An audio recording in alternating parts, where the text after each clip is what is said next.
Wheatstone bridge. Wheatstone bridge जो होता है वो 4 प्रतिरोध से मिलकर बना होता है। 4 प्रतिरोध इस क्रम में है, जैसे हम दिखा रहे हैं आपको फिगर के माध्यम से, आप समझिएगा। ये 4 प्रतिरोध हो गया, ठीक है।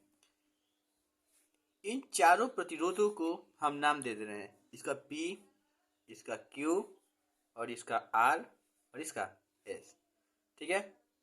P Q R S, ठीक है। और यहाँ से एक गैल्वानोमीटर होता है, गैल्वानोमीटर, और ये हमारी क्या है, कुंडली है। इस कुंडली का नाम हम केवल K1 रख दे रहे हैं, ठीक है। और एक हम सेल बनाते हैं, सेल। धारा प्रवाहित करने के लिए हमें सेल की जरूरत पड़ती है, और एक यहाँ पे भी कुंडली पड़ेगी, ठीक है। एक यहाँ पे भी कुंडली पड़ेगी, इस कुंडली का नाम K2 रख दे रहे हैं। ये A मान लो, इसको B, फिर इसको C और इसको D, A B C D, ठीक है। जब धारा यहाँ से, जब हम सेल लगाएंगे तो सेल से धारा प्रवाहित होगी। ये प्लस यहाँ से I धारा प्रवाहित हो रही है,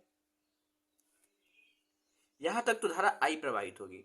यहाँ के बाद से धारा दो भागों में बट जाती है, एक I1 धारा में और एक I2 धारा में। तो यहाँ पे I1 और यहाँ पे I2, फिर यहाँ पे भी I1 और यहाँ पे भी I2। समझ में आ रहा है? ये I1 धारा है, I1 धारा यहाँ तक जाएगी, I2 धारा यहाँ तक जाएगी, और इसके बाद से दोस्त क्या होगी कि यहाँ से फिर धारा समान हो जाएगी, I हो जाएगा, और ये भी धारा I हो जाएगा, और धारा यहाँ पे आके मिल जाएगा, ठीक है।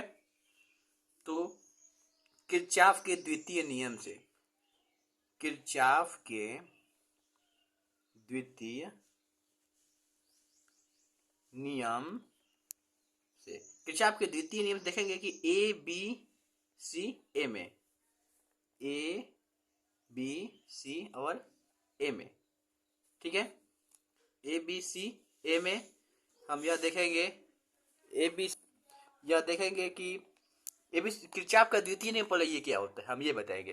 किरचॉफ का द्वितीय नियम यह होता है कि इस नियम के अनुसार किसी बंद परिपथ से, इस नियम के अनुसार किसी बंद परिपथ से गुजरने वाला संगत प्रतिरोध एवं वैद्युत प्रतिरोध के गुणनफल का बीजीय योग उसके सेल के विद्युत वाहक बल के योग के बराबर होता है।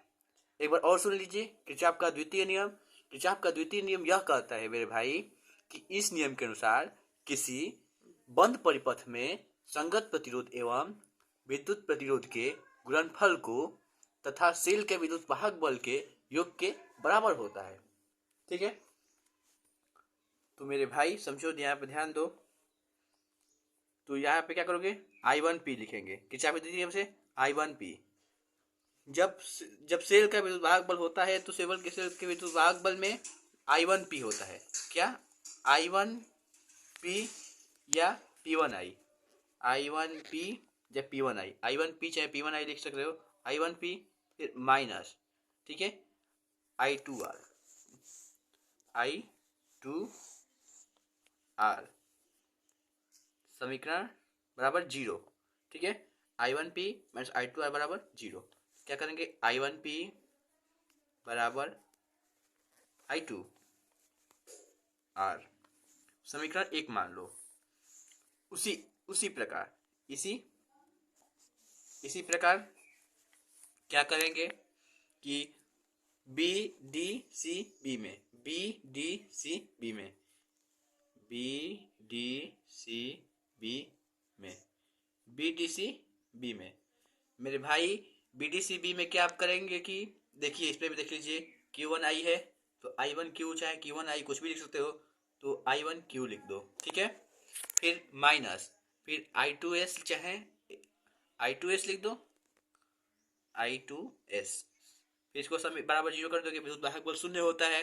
क्योंकि आपको बताए हैं हम किरचॉफ का द्वितीय नियम से, फिर बता दे रहे हैं कि इस नियम के अनुसार किसी बंद परिपथ से गुजरने वाला संगत प्रतिरोध एवं वैद्युत प्रतिरोध के विजीय योग के विद्युत वाहक बल की विजीय योग के बराबर होता है।